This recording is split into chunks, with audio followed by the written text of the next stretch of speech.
Muito bem. Muito bem. Então, como estavam conversando com o pastor Giovanni, nem sempre está vendo esses livros. Se eu perguntar para vocês aqui, qual foi o ministério do profeta Ageu? Sofonias. Teve um aluno aqui, um companheiro meu aqui uns anos atrás, muitos anos atrás, daí ele foi fazer a exposição do livro de Sofonias, numa aula aqui nem lembro mais. Daí ele chegou e falou assim: bom, irmão, no livro é assim, e foi falando, ele é muito brincalhão, e daí ele termina dizendo, e uma última coisa importante do Sofonias é que eu descobri que o Sofonias era do Nordeste do Brasil. Aí, rapaz, ele ia ganhar o 10. Aí o professor da época, por quê? Porque ele tocava sanfona, por isso que o nome dele era Sofonias, rapaz. O professor, você ia ganhar o 10, rapaz. Você era um aluno igual o Luizão aqui, ele era um aluno bem divertido. Então, qual era o ministério de Sofonias? Naum. Então, o objetivo nosso é exatamente isso. Qual era o ministério desses profetas e qual é a relação deles com a igreja no século 21? Porque às vezes nós pensamos que as profecias lá do Antigo Testamento se restringiam ao Antigo Testamento. Na verdade, sim, mas algumas coisas escapam para nós e a gente precisa absorver aquilo que de fato nós precisamos aprender com os livros dos profetas menores. Agora, vamos entender por que são chamados profetas menores. Os livros proféticos do Antigo Testamento subdividem em 2 grupos na Bíblia. O dos primeiros chamados profetas maiores e dos profetas menores. Não porque uns sejam mais importantes do que outros, mas simplesmente pela extensão de seus escritos. Por exemplo, Ageu tem 2 capítulos, Naum tem 1 capítulo, Obadias tem 21 versículos. Então tudo isso mostra ou revela que o livro é menor, não é porque a essência do que eles profetizaram era de menos importância do que Isaías, Jeremias, Ezequiel e Daniel. Não, todos eles eram muito importantes, a essência era divina. A ideia era a inspiração de Deus para os ministérios deles, mas não significa que eles eram menores porque as profecias deles eram menos importantes que dos outros. Não é isso. É a ver mesmo com a extensão dos seus escritos. Aqui são os profetas menores. Aí a gente vai começar a identificar Oséias, que nós vamos começar hoje. Oséias, Joel. Por exemplo, o Oswaldo vai responder de costas. Qual é a parte do profeta Joel mais conhecido, Oswaldo? Exatamente, o Joel 2, mas o resto? Ele profetizou para quem? Ele disse aquilo para quem? Por que ele falou aquilo? Percebe? Porque nós fazemos uma leitura predatória, Luciano. E não está errado, o pastor quer só aquilo dele. Ele só pega aquela parte. É uma pesca predatória. Por isso que às vezes o livro passa desapercebido a sua mensagem, a sua essência. Amós, Obadias, Jonas. Jonas talvez seja o mais conhecido dos profetas menores, não é? Miqueias. Quando você fala Miqueias, quem que você lembra? Qual a única profecia que você lembra de Miqueias? Miqueias 5:2, e tu, Belém, Efrata, só no Natal, mas só isso também. Naum, nem isso às vezes, né? Abacuque, Sofonias, o nordestino, e Ageu, Zacarias e Malaquias. Nós vamos trabalhar esses profetas nesse semestre. Está lembrando do Sofonias, né? Não, essa é boa. E eu gostaria muito que todos vocês, os pastores que estão aqui, quem é líder de célula, que está aqui, a Leia, a Aline, né? Peguem o que vocês puderem desses livros, a mensagem deles, e ensinem, porque o povo precisa aprender as profecias dos profetas menores. Pega o que é possível para nós, ok? Continuando na introdução. Aproximadamente em ordem cronológica, cada um desses livros curtos oferece um vislumbre do cenário espiritual e da história de Israel, desafiando o status quo por meio de profetas chamados a falar em nome de Deus. Sua mensagem, embora inserida em um contexto antigo, é relevante para os dias de hoje, tanto quanto informa o povo de Deus com conhecimento do caráter e dos caminhos de Deus. Nós vamos ver muito isso no livro dos profetas menores, porque eles vão tratar basicamente de corrupção na política, corrupção nos poderes, corrupção entre juízes, corrupção na justiça, corrupção entre os reis, corrupção religiosa. Eles tratam isso todos os livros. É muito impressionante. E o tempo todo. Isso é impressionante. Vocês vão ter noção hoje quando a gente começar a estudar. E eles praticamente, os profetas, eles chamados de os 12, então, Jesus não tinha 12 discípulos? Então, Deus tinha os 12 profetas, os 12 pequenininhos.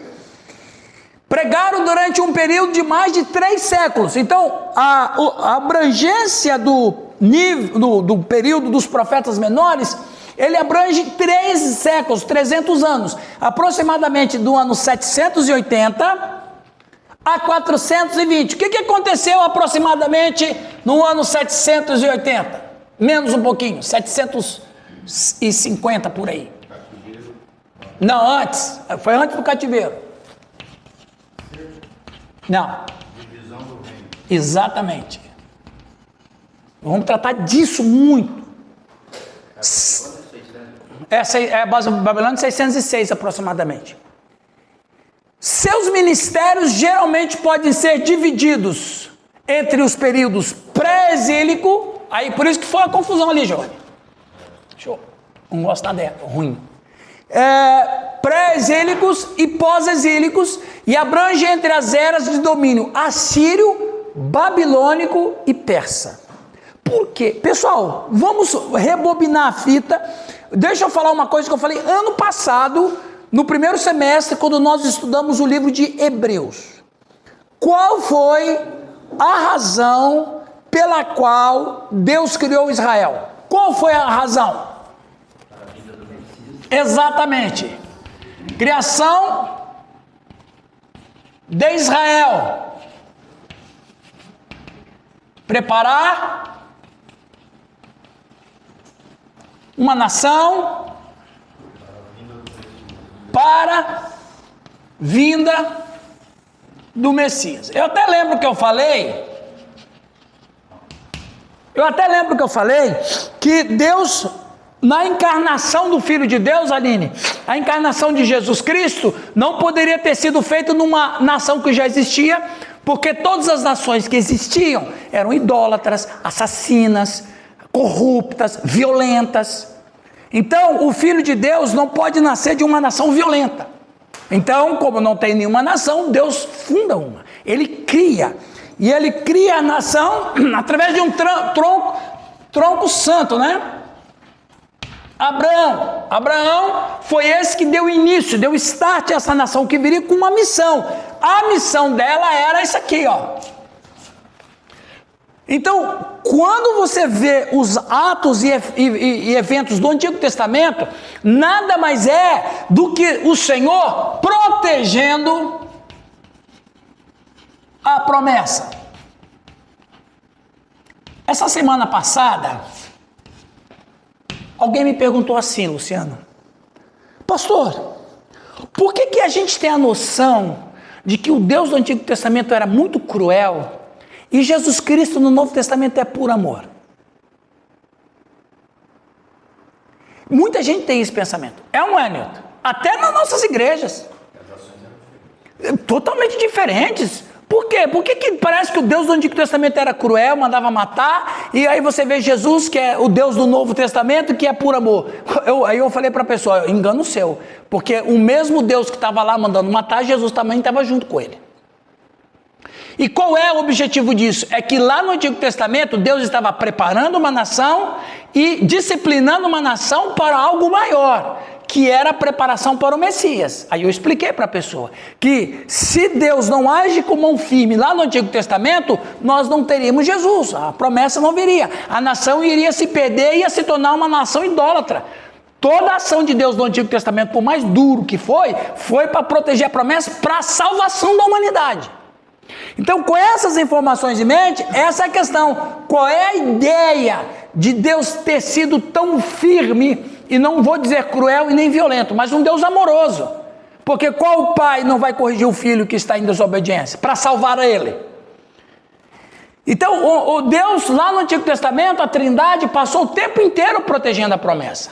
Então, no âmbito desses eventos, a missão dos 12 era alertar o povo sobre o iminente julgamento divino, como consequência da deslealdade da aliança, chamar o povo ao arrependimento como meio de evitar o julgamento e fornecer uma mensagem de esperança para a restauração após o julgamento e o exílio. Então, aqui, veja bem, no âmbito desses eventos, a missão dos 12 era alertar o povo sobre o iminente julgamento divino. Deus vai punir a nação de Israel lá porque eles eram idólatras, só por isso? Mas Deus é muito vaidoso. Deus é muito vaidoso. Não, não é isso. O iminente julgamento divino era Deus protegendo a promessa. Porque senão a nação de Israel... Gente, alguém me perguntou, alguém me falou assim, acho que foi segunda-feira na aula à noite aqui, alguém me perguntou, mas pastor, por que Deus não se apresenta como Trindade lá no Antigo Testamento? Boa pergunta. Você sabe por que Deus não se apresenta como Trindade lá no Antigo Testamento? Porque o povo de Israel não entendeu o que era a Trindade. E eles já iriam pensar que eram 3 deuses. E como eles flertavam constantemente com a idolatria, eles iriam adorar a Deus como se fosse um Deus idolátrico. Que você tem um, tem outro e tem outro. Eles não iriam discernir o que é Trindade. Eles não estavam preparados nem racionalmente, nem intelectualmente, e muito menos espiritualmente para entender o que era a Trindade, porque o povo flertava constantemente com a idolatria. Eles não iriam entender a essência da Trindade, que na fé cristã a gente entende. E até hoje não entendem e não aceitam. Não aceitam. Né? Muito bem, então o julgamento de Deus não era por crueldade, não era por vaidade, não era para mostrar que ele era um Deus cruel, não, é Deus guardando e protegendo a nação na sua missão. Então vamos lá, pré-exílicos, são todos os profetas que tiveram sua atividade antes do exílio babilônico em 586 a.C., são datas aproximadas. Seja bem-vindo os apóstolos de Piabiru. Cadê o apóstolo? Lucas? Oxe. Não. Muito bem. Sejam bem-vindos. Seja bem-vindo, Baidemir. Muito bem. Então, são os pré-exílicos, porque tem um exílio que vai chegar. Mensagem. O profeta pré-exílico traz uma mensagem de condenação do pecado do povo e advertência, mostrando que o julgamento de Deus estaria próximo. Profetas que atuaram antes do exílio, ou babilônico, ou também no ataque dos assírios, no norte. Miqueias, Naum, Abacuque, Sofonias, Obadias, Oséias, Amós, Miqueias e Jonas. Esses foram antes do período assírio, que se situa na dominância assíria e babilônica, Naum. Os profetas Sofonias e Abacuque proclamam o iminente exílio babilônico. Então você vê que há 2 frentes que Deus está protegendo Israel. O sul, com a Babilônia. O norte, com os assírios. Quando os assírios invadiram o norte, é que começou o problema dos samaritanos, que tem um problema até na época de Jesus Cristo. Começou ali, talvez durante o curso a gente vá falando sobre isso. Continuando, pós-exílicos são todos os profetas que exerceram sua atividade no período posterior ao exílio babilônico, entre 500 e 400 a.C. Mensagem: O profeta pós-exílico traz uma mensagem pedagógica, ensinando o povo a andar nos caminhos de Deus, observando os erros cometidos pelos pais do passado. Joel, Jonas, Obadias, Ageu, Zacarias e Malaquias. Então, esses profetas são pós-exílicos. Sabe aquilo? Os pré-exílicos vieram para apresentar a ferida. Os pós-exílicos vieram para tratar as feridas. Isso é impressionante, porque o ministério desses dois lados de profetas é evidente, claro. Você estudando, você vê que é evidente. Então, uns vêm para fazer a ferida e depois outros vêm para curar a ferida. É impressionante como Deus age. Na nossa vida também. A Bíblia diz que o Senhor disse: eu faço a ferida e eu a curo. Às vezes tem uma pessoa que está passando por algum tipo de enfermidade e doença, e não tem nada a ver com o diabo, não tem nada a ver com o mal. É Deus que está tratando a pessoa. E depois Deus cura a pessoa à medida que a pessoa se arrepende. Sim, Edna. Pastor, qual é a diferença dos assírios para os persas?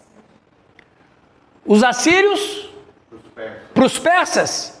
Bom, a Mesopotâmia, ela é muito subdividida. Então, a Mesopotâmia...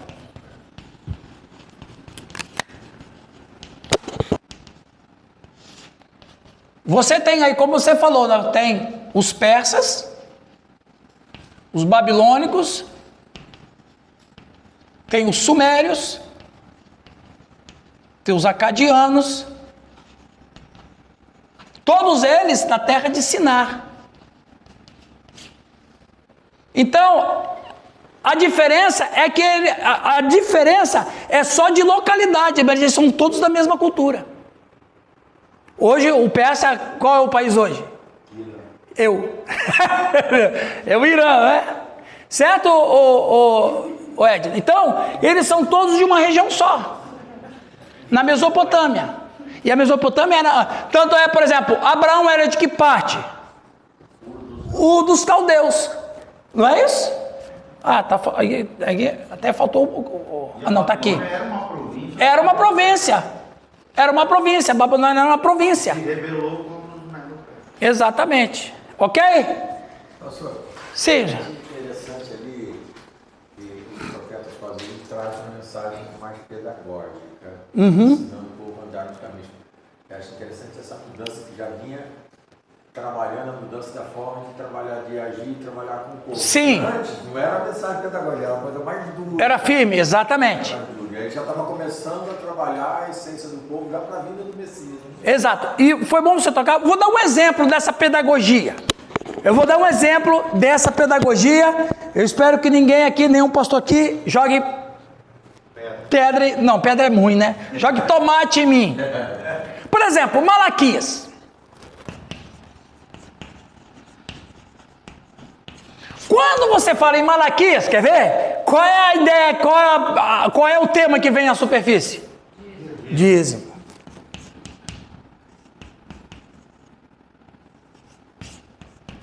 Pois eu vos vou dizer, se você, pastor, se você quiser ensinar sobre o dízimo na sua igreja, você está proibido de usar Malaquias.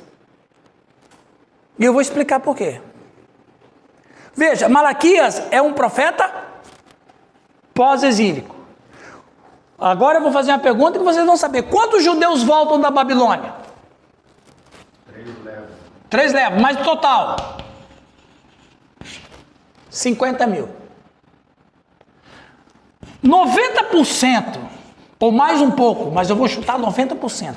90% desses judeus que voltam para Jerusalém eram babilônicos. Nasceram lá. Eram judeus babilônicos. 70 anos. 70 anos, voltaram alguns velhinhos.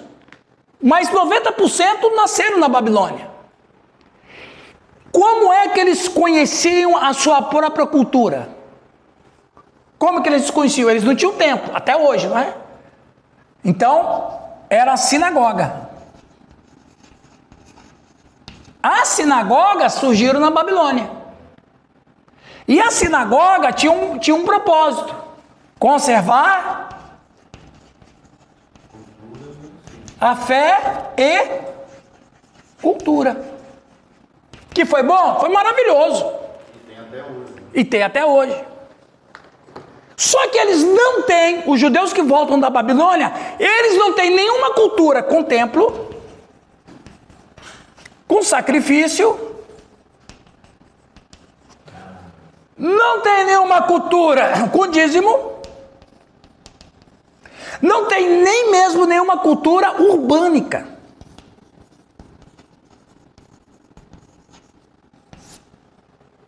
Eles só conhecem de ouvir. Eles não têm nenhuma cultura. Quando eles chegam lá em Jerusalém, meu, que choque foi! Como é que era a Babilônia? Topo do mundo. Era a mesma coisa do cara sair lá da Suíça, lá de Genebra, ok? Aí ele vai para os rincões do Nordeste do Brasil, lá no sertão. É a mesma coisa. É a mesma coisa. Muitos não queriam voltar. Não, muitos não queriam voltar. O que eu vou fazer lá? Eles não voltaram. Muitos até não voltaram. Muitos não voltaram. Esses que foram, muitos voltaram por vontade, uns voltaram contra a vontade, e outros eram os velhinhos que queriam voltar para a sua nação. Agora olha bem, os caras chegam lá em Jerusalém, Nayane, qual é a primeira preocupação deles? A primeira que o profeta Malaquias vai denunciar. Não. Uai, você está chegando, o que você vai fazer, Nayane? Precisa de uma casa. Aí o que os caras faziam? Começaram a construir? E o templo? Não tem cultura. Não tem prioridade. E o dízimo? O que é? Percebe? Aí o profeta Malaquias, que vem para curar a ferida, vai dizer assim: ó, vocês estão roubando o Senhor nos dízimos e nas ofertas. Porque eles não têm noção, eles nunca fizeram isso. Soraya, eles não tinham nenhuma noção do que era isso. E o profeta vai dizer: vocês procuram morar em casas, tem até um termo lá, qual é? Apaineladas. Mas o templo do Senhor está em ruínas. Mas que eles querem lá saber de templo do Senhor, eles não têm nenhuma cultura religiosa. Eles só conhecem a Deus através de forma acadêmica. Eles só conhecem a Deus por teologia. Eles não conhecem a Deus por experiência. Eles não conhecem a Deus por sacrifício de templo. Qual é a noção que eles tinham de perdão de pecados? Zero! Entendeu, Luciano? Tá pegando a visão, varão? Não que esteja errado, né? O quê? O trecho também e falar. Não, pois é, mas aí... Um versículo mas não funciona, Giovanni, sabe por quê? Mas assim, não é errado, nem é pecado. Não. Claro aqui. Não, eu vou falar, eu vou terminar falando isso. É anacrônico. Porque é por causa de usar. Exato, é usar o Malaquias para convencer o cara que ele tem que ser dizimista. Mas o cara vai dizer: não, mas o dízimo era do Antigo Testamento. Não estamos no Antigo Testamento. Acabou, destruiu você. Destruiu, moeu. Mas tu está falando no sentido que melhor é utilizar versículos do Novo Testamento. Claro, porque... Ser errado ou pecado, só para não dar aquele... Não, mas aí é que é. Aquela questão do Malaquias era específica, por isso que não funciona hoje na igreja você usar Malaquias. É contextual. Porque o Malaquias falou que você rouba. Não existe isso. Isso aí foi uma queixa do profeta num período, numa época, por uma necessidade. Ponto. Quando você vem para o Novo Testamento, você vê que a ideia do dízimo, ele alça outros voos maiores, muito maiores. É que ele só dá ali, Malaquias, só dá a impressão de uma ordem, não tem uma explicação. Mas não precisa ter explicação, porque todo mundo na época que recebeu a profecia sabia do que Malaquias falava. Agora, eu aqui não estou pregando contra o dízimo, vocês estão entendendo? Eu estou dizendo que usar Malaquias hoje na fé cristã é anacrônico. Não funciona. Aí alguém vai falar bem assim, não pastor, mas para que eu tenho que dar dízimo para a casa de Deus? O templo está construído, porque a ideia do Malaquias era de construção de templo. Se você pega um cara que lê um pouquinho da Bíblia e é inteligente, ele acaba com você. Você fica sem argumento. Você fica à deriva no mar. E aí? Né? Sim, Oswaldo? Eu não prego sobre dízimo. Ah. Tem que pregar sobre dar mais do que dízimo. Eu sabia. Sabe por quê? Porque se tiver que dizer só o que a Bíblia manda, vai ser um certo inútil. Exato, exatamente. Tem que exceder, a justiça nossa tem que exceder. Então, o que você, pastor, eu, pastor, o que nós devemos ensinar na nossa igreja? O que a gente tem que ensinar aos cristãos? Nós temos que ensinar aos cristãos que o dízimo é uma relação de fé, amor e reconhecimento da graça de Deus. É a honra que a gente dá. Exatamente essa diferença, né? Exato. Com um mandamento legalista. Exato. O Novo Testamento já É um de gratidão e adoração. E vou pesar mais ainda, Giovanni. Só é dizimista quem está cheio do Espírito Santo. No Novo Testamento eles falam tudo, Exato. Então, quem é o dizimista da sua igreja, Daiane? É quem tem o Espírito Santo. Porque o Espírito Santo convence ele de tudo. De ser dizimista, de ser evangelista, de ser missionário. Percebe? Então, quem é a força motriz da igreja? É o Espírito Santo. Então, se você ensina da maneira correta, você vai ter frutos muito maiores do dízimo. Vai aumentar o nível do dízimo e vai aumentar a qualidade de dízimo. Exato, porque daí, você falou bem, se eu prego o dízimo em relação ao Antigo Testamento, eu estou pregando que você tem obrigado a dar o dízimo. Isso não existe no Novo Testamento. Obrigação não é uma palavra que tem no Novo Testamento. Como eu preguei lá na sua igreja domingo. A questão é o seguinte, não é que eu tenho que fazer, eu não quero fazer.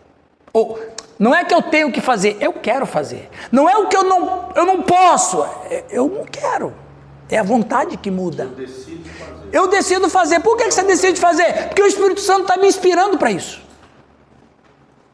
Então, eu só estou querendo aqui explicar por que a mensagem dos profetas pós-exílicos era pedagógico. Claro que o Malaquias não ensinou com vara de amor também, né? Ele pegou com vara de disciplina. Mas, vocês estão entendendo os que voltam de Babilônia? Você e eu seríamos a mesma coisa. O Luiz nem se fala, Luizão. Ele já ia chegar, a primeira coisa que ele ia fazer é pegar sinal de Wi-Fi na casa dele. Primeira coisa que ele ia fazer. O iPhone, ué. Então, veja, tudo isso que a gente fala porque a Bíblia diz. Então, eu preciso me adequar à mensagem. A minha mensagem ela tem que ser contextual, como você disse, e ela tem que ser honesta. Tem pastores que são desonestos na aplicação da Escritura.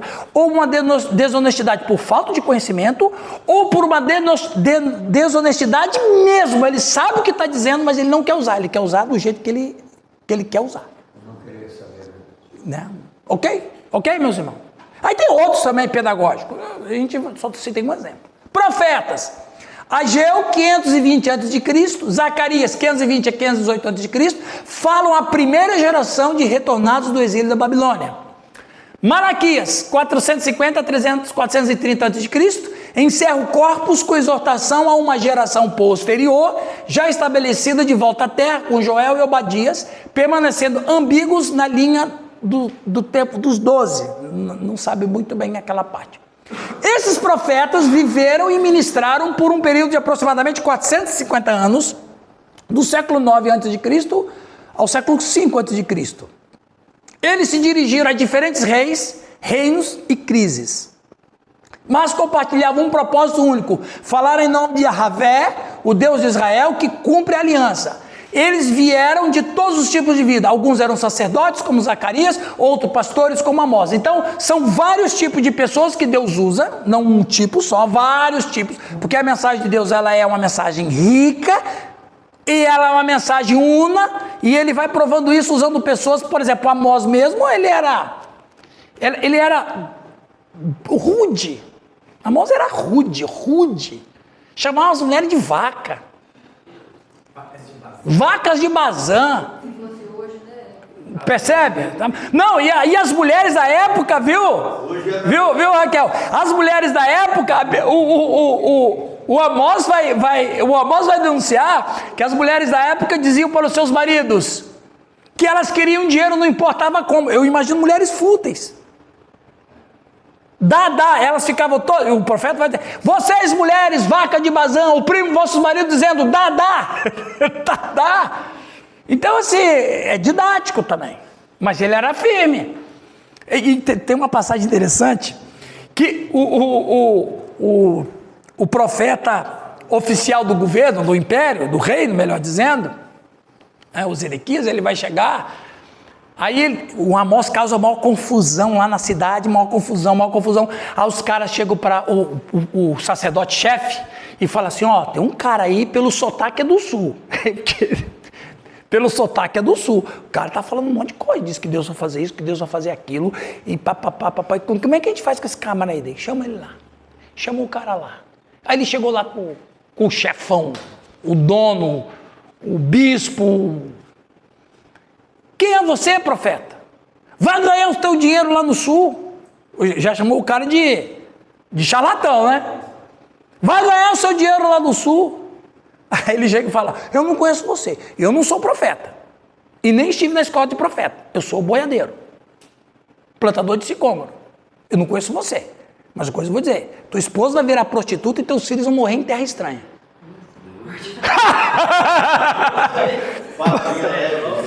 Quase que ele fala assim, Alex, eu estou fazendo o trabalho que era para você fazer. Então, é interessante, a gente vai estudar tudo isso aí. É muito interessante. É só um belzinho, só. Fala. E lá que no Velho Testamento tem alguns que falam vidente. Vidente também. Seria profeta. Profeta, porque eu vou... qualidade de profeta, daqui a pouco eu vou falar sobre isso. Obrigado. Continuando ali, para a gente terminar essa parte. Importante destacar sobre os livros proféticos e seus profetas. Haviam profetas pré-exílicos, exílicos e pós-exílicos. Por exemplo, vou dar não é profeta menor, mas só para você ampliar a tua ideia. O Jeremias, ele foi um profeta exílico. Inclusive o Jeremias, que ele tem um apelido, não tem? Todo mundo sabe o apelido dele, né? O cara era tão chorão que ele escreveu um livro e pôs Lamentações de Jeremias, só choro, né? Por exemplo, o Jeremias, ele está indo na fila para a Babilônia. Aí alguém descobre que ele é um profeta. Um babilônico descobre, um chefe babilônico descobre. Aí o chefe fala, você é profeta? Eu sou profeta. Então você volta para cuida do povo que ficou lá. Aí ele voltou. Quando ele chega lá, ele está indo para lá, Deus fala com ele assim, Jeremias, não ore por esse povo porque eu não vou te ouvir. Quando você está numa crise, qual é a primeira arma que você tem? Orar. Estava numa crise violenta. Não ore por esse povo porque eu não vou te ouvir. Bom, Deus já quebrou as pernas do cara, né? Não, já quebrou. Não ore porque eu não vou te ouvir. Aí ele solta um texto que pouca gente sabe por que vem esse texto, que se fala e fala corretamente, mas não sabe a origem. Quando ele diz assim, trarei à memória o que me traz... Acho que todo mundo conhece, né? Mas por que ele disse isso? Porque Deus falou para ele não orar. Bom, se ele não vai orar para Deus, qual vai ser a força dele? A fé no quê? O que Deus falou lá, ele não está me escutando, ele não vai me ouvir, eu nem vou orar, ele não orou. Mas o que ele prometeu lá, vai ser a minha força. Olha que coisa impressionante. A fé naquilo que Deus falou lá com os seus ex-colegas de 150 anos, 200 anos antes. Emuná, ele vai falar, quero trazer à memória o que me traz esperança, porque Deus não falou que não é para me orar, então não adianta. O que me sobrou? As experiências do passado. Olha que coisa impressionante. O cara resgata o que Deus falou lá atrás, como força, e ele chega e fala para o povo, gente, ó, o Senhor disse é conosco, o Senhor é conosco, profeta, ora para nós, não, eu não posso orar, o que eu tenho, eu não, sabe aquela história, se não tem tu, vai tu mesmo? Não, eu não posso orar, mas o que eu vou falar é o seguinte, ó, Deus agiu lá, Deus vai agir agora daqui para frente, é o que sobrou para ele. Essas coisas dos profetas menores, que é uma delícia você aprender, como que você leva isso para a sua vida, entendeu? Ah, ok, antes que eu...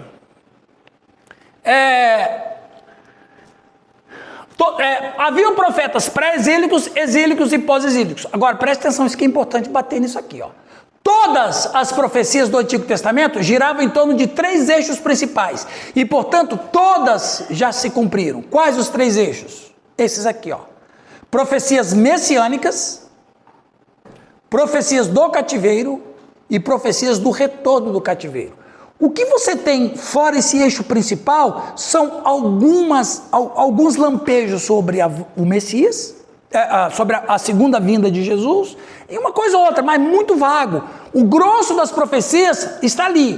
Profecias messiânicas, profecias do cativeiro e retorno do cativeiro. Porque, eu não quero entrar em contenda mais. Porque vocês me conhecem. Quando eu falo uma coisa, eu já li muito, estudei muito e refleti muito. Quando o profeta diz lá, Nayane, que o povo ia voltar para a sua terra, isso já aconteceu, porque eles voltaram. Mas as pessoas interpretam que agora aconteceu em 1948. Agora, presta atenção. Se os grossos da profecia ainda tem que acontecer alguma coisa, o Antigo Testamento ainda está aberto. Pensa bem nisso. Vou repetir. Se desse eixo principal, se tem alguma coisa para acontecer ainda hoje, o Antigo Testamento está aberto. E a gente sabe que não está mais aberto. A gente sabe que já. Deus não foi isso para Daniel?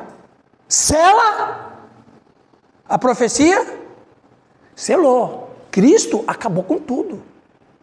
Então, se tem algum dos eixos dos profetas messiânicos, ou do profeta do Antigo Testamento, para acontecer, é um perigo, porque daí o Antigo Testamento tem que estar aberto, tem validade. E aí, se tem validade uma coisa, tem validade tudo. E a obra de Cristo fica como? Isso é perigoso. Os judeus vieram em 1948, que foi uma coisa muito boa, muito certa, foi um movimento de Deus, eu acredito que foi um movimento de Deus, mas não tem relação com a profecia do Antigo Testamento. Não tem. Quando Deus fala que vocês vão retornar à sua terra, Ele está falando do retorno do cativeiro, e não agora em 1948. É importante a gente bater nisso. Se você não quiser acreditar no que eu estou falando, não tem problema, estuda, leia, busque, se informe, tá ok? Interessante essa foto, mostra que eles estão saindo. E a Jerusalém pegando fogo, né? Exatamente. Continuando, o que são profetas? Aí vai o que você falou ali, o Bademir. Seu primeiro pensamento pode ser pensar nos profetas como preditores, aqueles que preveem o futuro, o vidente. Certamente, vemos previsões, mas essa não era a função principal deles. O termo profeta refere-se, o sentido original da palavra profeta, nabi, em hebraico, que deriva de uma raiz que significa chamar, anunciar. Portanto, o profeta seria aquele que é chamado ou que anuncia, um mensageiro, um intérprete da palavra divina. Por isso que os profetas, sem exceção, falavam como eles começavam a mensagem? Assim diz o Senhor, ou seja, eu vou passar para vocês o que Deus mandou eu falar. O profeta tem essa ideia de anunciar, de professor, de ensinar, ok? O vidente, lá. A palavra traduzida no Antigo Testamento para profeta é tirada da Septuaginta. Então, no Antigo Testamento, você não encontra a palavra profeta como a conhecemos. No Antigo Testamento em hebraico, só tem a palavra Nabi. A palavra profeta no Novo Testamento, ela é do hebraico Navi, anunciador, puseram profetês, que significa professor, ensinador. Observação a ser feita é que o ministério dos profetas girava em torno de 3 vertentes: ensino, exortação e vidência. Gosto muito de falar, nem todos os profetas eram videntes. Alguns eram, outros não eram. Ok? Ageu não era vidente. Malaquias não era vidente. Isaías era vidente. Ezequiel era vidente. Amós não era vidente. Então você tem profetas que têm vidência e outros que não têm vidência. Mas uma coisa todos tinham, o quê? Ensino e exortação. Isso aí, percebe? É como se fossem os dons do Espírito Santo no Antigo Testamento. No Novo Testamento, os dons do Espírito Santo são quantos? Vários, né? Mas nem todo mundo tem todos os dons. A gente tem, alguém pode ter 2 dons, mas ele é dividido, né? Ele é espalhado. Hã? Isso é 22. Exatamente. Agora, por exemplo, o Giovanni. O Giovanni é um homem cheio do Espírito Santo. Você tem 22 dons? Pega o Oswaldo, que é o melhor de todos, espiritualmente falando. O Tom, É perigoso o Oswaldo ter uns 26. O pastor Calixto não está aqui hoje. Ele mandou uma mensagem e disse que ele não pôde vir. Se o pastor, aí a briga é feia, os dois, porque o Calixto tem 7 batismos. Rio Jordão. Não, e o maior foi do Rio Jordão. Oi? O que foi? E 15 visitas por dia. E 15 visitas. E 15 visitas por dia. A média é 10. Pô, por mais que sejam homens de Deus, mulher de Deus, ninguém tem 22 dons, meu Deus. Eu tenho todos, mas eu uso cada um. Então significa que lá no Antigo Testamento os profetas também nem todos tinham a mesma vertente profética, ok? Continuando ali, para terminar essa introdução. A atividade do profeta variam de acordo com seus ouvintes e com o momento histórico em que ele vive. Então, o que Deus fez, Cláudio? Deus usa determinados profetas ou determinadas personalidades de acordo com a audiência. Se é uma audiência mais legal, um profeta mais tranquilo. Se é uma audiência mais dura, um profeta mais duro, como o Amós. Que a turma lá não era fácil. Você não vai mandar um pastor bonzinho para uma igreja complicada. Ok? Você não vai pegar o pastor Marquinhos, pastor querido. Pensa um pastor querido, Marcos. Ele não vai para uma igreja que só tem detratores. Deus não vai mandar ele para lá, não. Senão, um mês que ele está lá, os caras destroem ele. Mas vai pastor duro para essas igrejas. É sempre assim, Deus é assim que Deus age. Então, para cada ouvinte tem um profeta. Cada profeta tem o seu estilo próprio. Nós estávamos falando de Jeremias, que chorava, né? E pronuncia anúncios e denúncias diante de situações bem determinadas. Primeiro, exigência de conversão para mudar o sistema social, a fim de que o julgamento de Deus não recaia sobre o povo. Exigência, mudar o sistema social. Se alguém pensa que Deus trabalha só na espiritualidade, não, Deus também se preocupa com a questão social. Cuidar dos órfãos e viúvas. Cuidado dos estrangeiros. Cuidado como que você vai emprestar dinheiro. Deus trata de tudo. Tecido social, para Deus é completo. Ele trata de tudo, de absolutamente tudo. Anúncio de esperança para encorajar e estimular o povo que tinha perdido sua terra e corria o perigo de perder a própria identidade. Deus não permitiu isso. Os profetas, então, antes de tudo, são porta-vozes de Deus. Nosso primeiro profeta, Moisés, por exemplo, por que Moisés é considerado e é chamado profeta? Aqui é uma boa, hein? Por que ele foi chamado profeta, Nayane? E ele foi um profeta. Anunciava que Deus passava por ele. Exato, ele era um ensinador. Ele foi um... também faz uma... Viu? Ele faz uma menção, mas não era exata. A ênfase dele qual era? Gente, o Moisés foi o maior estadista que o mundo já conheceu. Pode falar do... Como é que é o nome daquele inglês da Segunda Guerra?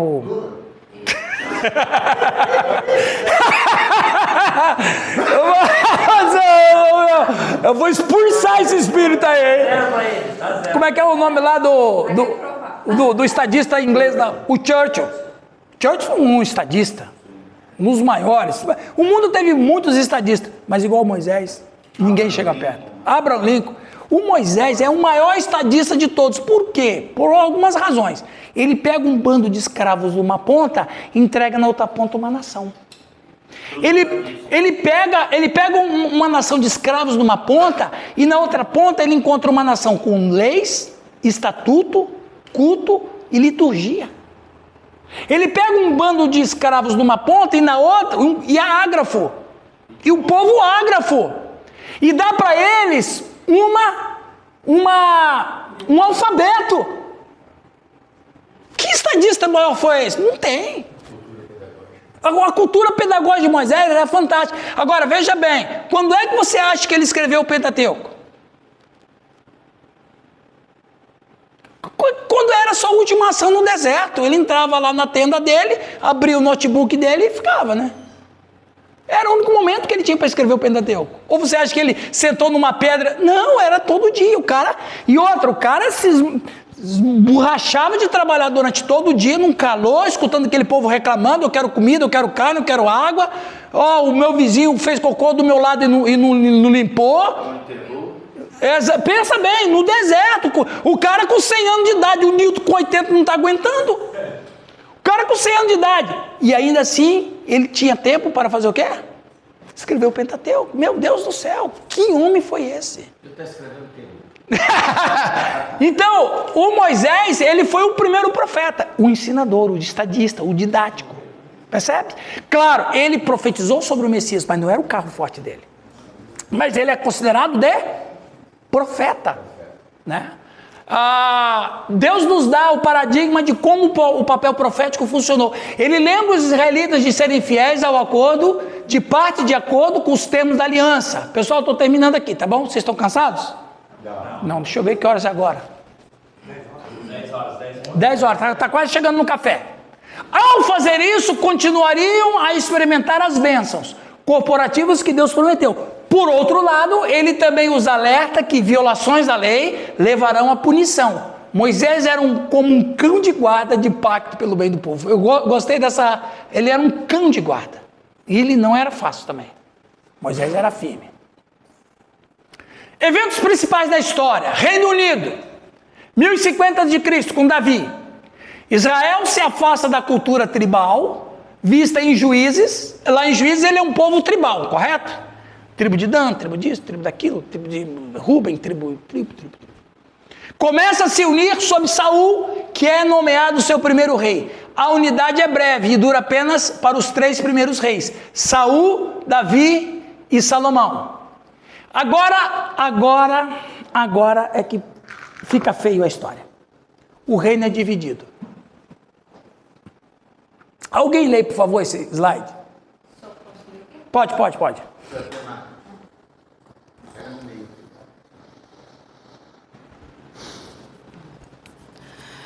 Sob o comando do filho de Salomão, Roboão, o reino é fragmentado por uma guerra civil e as tribos se dividem em 2 países distintos. Israel, o reino do norte, é composto por 10 tribos, que são governadas por uma série de reis. Judá, o reino do sul, é composto por 2 tribos, governadas pela dinastia davídica. Isso. Agora deixa eu fazer uma pergunta aqui para vocês. Vamos lá. Quem foi que causou a divisão política em Israel? Roboão. Um bom nome para político, né? Roboão. Bastantão. Roboão. Ele era jovem. Filho de quem? Salomão. O Roboão assumiu o trono. Agora você imagina um jovem, 22 anos por aí, político, neto do maior homem, do maior rei que Israel até então conhecia. Ele herda a nação, mas tem um problema. A turma do norte é uma turma que politicamente eram inimigos de Davi. Davi nunca foi querido politicamente no norte. Nunca. Então Roboão, qual é a primeira ação de Roboão como rei? Ele vai para Siquém. Siquém é no norte. Ele já começa a provocar. Ele vai para o norte com a sua comitiva de jovens, não é isso? Ele vai para Siquém, numa região que politicamente era, vamos dizer, eles eram a oposição. Hostil. Hã? Hostil. Sabe por que eu vou falar aqui é da área da Nayane. Sabe por que politicamente Davi não era querido lá? Porque muitos de Saul eram de lá. Então, os que eram da família de Saul, sobrinho, primo, aquela familiada toda, olhava Davi como um usurpador. Então eles nunca olharam Davi com bons olhos. Então politicamente Davi era odiado. Salomão era odiado porque era filho de Davi e Roboão era odiado porque era neto de Davi. Então percebe, o norte era hostil ao sul, já tinha esse problema. O Roboão vai para Siquém. Olha que cara provoca. Sabe aquele negócio que quanto mais dividir para... Ele vai para lá, para Siquém. O Jeroboão, ele é um cara extremamente populista.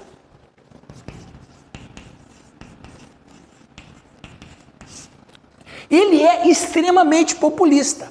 E ele vai falar com o Roboão, na tenda de Roboão, para ele fazer uma coisa. Qual foi o pedido que Jeroboão fez? Baixa os impostos. Por quê? Porque o Salomão, com toda a sua glória, o povo estava sofrendo para pagar aqueles impostos. Os caras, os grandes de Salomão, tomavam vinho e copo de ouro, em taça de ouro. Pô, a monarquia era cara para o povo. A Bíblia fala, claro, da glória que era o reino de Salomão, mas custou muito para o povo. Não mudou muito. Só gastando. Hotel com 8 mil reais a diária, só gastando. E o cara, o coitado e o povo lá sofrendo. Aí o Jeroboão, mas olha só, o cara quando é um político infeliz, porque tem um político. Mas quando o cara é corrupto, ele vai fazer uma coisa que ele sabe que não vai ser atendido. Olha a jogada política. Exatamente, o Roboão vai para Siquém. E já numa atitude de provocação, onde era a capital? Jerusalém. Eram os caras do norte que tinham que vir para Jerusalém. Gente, eu sei que história às vezes é meio chato, mas vocês precisam ter cultura bíblica. Hã? Os detalhes. Aí ele vai para Siquém, ele já vai para provocar, porque ele sabe que a turma odeia a família dele. É como, sabe aquele jovem que quer mostrar que é o poderoso? Chegar chegando. Eu vou enfrentar esses caras. O meu avô não tinha coragem, porque ele não queria divisão no país. O meu pai também não queria divisão no país, mas eu vou chegar botando o peito dizendo que é que manda nessa chumbrega aqui. O cara vai para Siquém. O Jeroboão, um cara extremamente populista, pede uma audiência com ele em nome de 10 tribos.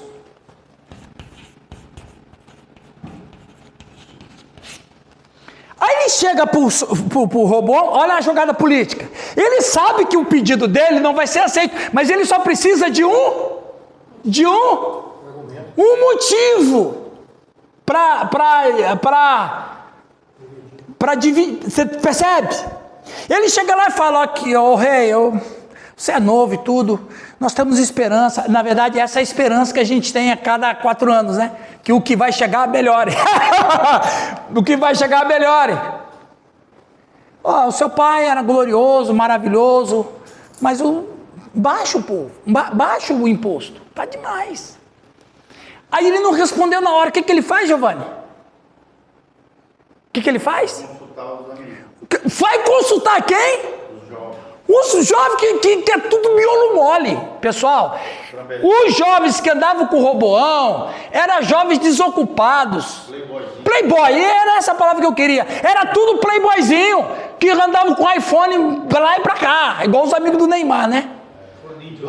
Foninho de ouvido, todo mascaradinho. Os jovens palacianos nunca tiveram nada na cabeça. Nada. Aí ele chega para os amigos dele, depois que o Jeroboão vai embora. Daí, pessoal, o que eu falo para ele? Mas aí ele fala uma coisa muito cruel. O que ele falou? Fala isso pro Jeroboão. O que ele disse para fazer? Endurecer ainda mais. O que foi, Soraya? Não, o meu dedo mínimo é maior que os lombos do meu pai. Ou maior que as costas do meu pai. A tradução é essa, mas no popular dos israelitas, sabe o que ele falou para Jeroboão? meu pênis é maior e mais grosso que as costas do meu pai. Você pode imaginar o Jeroboão? Era bem coisa de adolescente, exatamente, bem coisa de adolescente. Porque dedo em Israel, ele tinha um sinônimo de pênis. Por exemplo, o sinônimo de homossexual em Israel é quem colocava a mão para tear. Inclusive o Davi fez uma maldição que não devia, né? Seus filhos colocarão todos na mão na roca de fiar. Ou seja, seus filhos vão ser tudo gay. É verdade, ô Nilton, é verdade, rapaz. A maior concentração é lá, em Israel até hoje, né? E no Nordeste. Então, a Bíblia, claro que ela é escrita para nós, mas quem é da cultura entendeu tudo que está acontecendo. E o Roboão chega e fala, né, ele falou aquilo. O Jeroboão ficou possuído. Claro, que ele já ficou bravo, ele já sabia que o Roboão ele sabia, jogada política, ele sabia. Quem é o presidente, o governo que quer diminuir imposto? Só um que teve aí, né? No passado do Brasil recente. Só um que abaixou imposto. Que está preso porque abaixou imposto. Desagradou uma turma aí. Pois bem, o Jeroboão fica furioso, faz a divisão política, 10 tribos seguem ele, o Roboão volta embora para o sul e fica lá. Agora a nação de Israel tem 2 nações. Reino do Norte, como é que se chamou o Reino do Norte? O Reino do Sul, como é que se chamou? Judá. Aí é que a desgraceira ficou. Por quê? Porque a turma do norte, Alex, aqui ó, trouxe um mapinha para melhorar. Siquém está aqui, ok? Norte. Siquém está aqui. Então ele sai de Jerusalém, vai para Siquém. Já está numa região hostil, aqui tudo é o norte. Aqui tem 10 tribos. As 10 tribos começam a seguir Jeroboão. Há uma divisão na nação. Fica o sul, reino de Judá, e fica o norte, reino de Israel. Só que o reino do norte nunca foi um reino, uma região santa a Deus. Sempre ficaram envolvidos com coisa que não prestava, principalmente com idolatria. Então, Samaria está aqui, exatamente. Samaria era a capital, por isso que tem uma estrelinha aqui. Samaria era a capital. Agora presta atenção, olha aqui, eu quero dar um quadro para vocês verem como é que era a região norte, que maravilha era a região norte. O Jeroboão, que fez a divisão política e que se rebelou contra o reino, ele reinou 22 anos. Aí o filho dele, chamado Nadab, reinou no lugar dele. O Nadab, quando ele começou a reinar, ele reinou 2 anos. E o que ele faz? O Baasa, que era um comandante do exército do Jeroboão, mata o filho Nadab, mata. Ele mata o filho de Jeroboão para ser rei. E aí o Baasa passa a ser rei. O Baasa governa 24 anos. Aí o filho de Baasa, Elá, passa a dominar o reino do norte. Agora o rei do norte é Elá.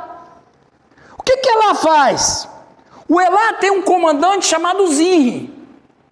O Zinri mata Elá do jeito que o pai dele fez com Nadab, é feito nele. Ele mata para ser o rei. Só que daí ele dura 7 dias. Porque o povo não aceitou ter matado Elá. Aí surgiram 2 nomes para ver quem que seria rei em Israel. Tibni e Onri. Os partidários, antes de chegar no dia 22 de outubro, os caras partidários do Zinri matou Tibni. Isso aí que é cancelamento não é CPF não, isso aqui é cancelamento de chapa. Isso que é cancelamento de chapa. Matou o Onri, matou o Zinri, quando ficou sabendo que os caras que iam disputar para ver quem era rei, foi assassinado, o cara ficou com medo e cometeu suicídio. Pessoal, o norte está cheio de sangue inocente. Percebe? Quando Deus está ausente, a vida vira um caos. O Uri, que de repente ficou, foi pai de Acabe. Acabe casou com a pior mulher, Jezabel. O resto vocês conhecem. Ó, até chegar Acabe, ó quanto sangue veio. Só veio coisa horrível. Só assassinato, assassinato, assassinato, e golpe, assassinato, e golpe, assassinato, e golpe. Por quê? Que era comum naquela época. Mas não era comum em Israel, porque Israel era um país de Deus. O que aconteceu? Quando o norte de Israel, ele se envolveu com coisas que não devia, o norte, ainda assim quando era um país só, quando o norte de Israel se envolveu com o que não devia e afastou-se de Deus, o que sobrou foi o caos. É a vida da gente a mesma coisa. Quando uma igreja, uma família, uma pessoa, ele sai dos caminhos de Deus, o que sobra é o caos. Não tem outro. E isso é um exemplo que já aconteceu aqui, né? É a Coreia do Norte e a Coreia do Sul. E exatamente, bem falado, um está em pobreza total, em miséria total, e o outro está em prosperidade. A grande questão é, a nação vai escolher quem para ser o seu Deus? Sim. Então, aí uma pergunta, Deus permitiu essa briga entre Jeroboão e Roboão. Deus permitiu, e aquilo já estava profetizado o que ia acontecer. Já estava profetizado o que ia acontecer. Salomão se envolveu Exatamente. com mulheres de outras nações. Exatamente. Não era. Salomão teve. O Salomão teve 700 esposas e 300 concubinas. Eu gosto de falar que o maior exagero de Salomão não foi ter 1000 mulheres, foi ter 1000 sogras. Rapaz, eu não aguento com uma. Eu não estou aguentando com uma, imagina 1000, cara. Ele mandou matar Todas elas, igual na Rússia, todas elas cometeram suicídio com um tiro nas costas. Então veja, começa ali com Salomão a ruína. Porque quando ele amou muitas mulheres, os casamentos políticos que ele fez, a religião das esposas eram juntas. Já não era um lugar muito bom, espiritualmente. Piorou com Salomão e triplicou a piora com Jeroboão. Ok? Mas não foi um problema nas mulheres em si, né? O problema foi a idolatria. Exato, o que elas trouxeram com elas. E ele aceitou. E ele aceitou, por acordo político, por exportação, importação. Quer dizer, o Salomão, ele desvia os olhos do Senhor por um pouco e entende que a prosperidade da nação vai chegar por pura economia e comércio exterior. Lascou. Exatamente, lascou. Entendeu? Imagina que tivesse pedido sabedoria, né? É verdade, né? O que ele fez?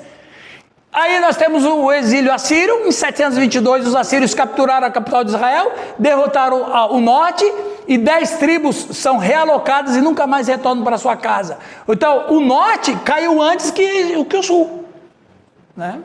100 anos antes. Daí tem o exílio babilônico, depois tem o pós-exílio, e nós vamos parar aqui. Ok, pessoal, foi bem essa primeira parte aí? Eu sei que tem muita história, mas a gente tem que entender o que está acontecendo na Bíblia.